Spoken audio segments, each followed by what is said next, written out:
कोणती? ओके, आता मी तुम्हाला एक छोटस उदाहरण सांगतो, याला अनुसरून हे बाजूला ठेवा. ओके, 3 3 ही एक विषम संख्या. त्याच्यानंतर येणारी 5वी विषम संख्या कोणती?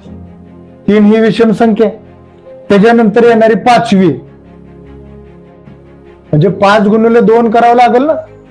प्रत्येक विषम संख्येमध्ये 2चा फरक असतो किंवा सम असू दे विषम, म्हणजे 5वी काढायची तर 5 गुणिले 2 करावं लागेल, म्हणजे 3 अधिक 10 13 उत्तर येणार.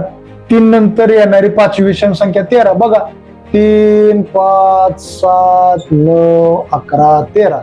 पहिली, दुसरी, तिसरी, चौथी, 5वी येते ना. तेच करायचं इथं, दुसरं काहीच करायचं नाही.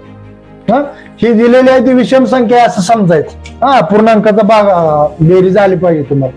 ही विषम संख्या आहे, p अधिक 5/3. ह्याच्यानंतरची प्रमाणे येणारी 15वी काढायची ना. ह्याच्यामध्ये 15 दुने 30 मिसळायचं डायरेक्ट. ह्या 30चा छेद किती? 1. आपल्याला माहिती आहे छेद समान करावा लागतोय जर अपूर्णांकाची बेरीज करायची असेल किंवा वजाबाकी.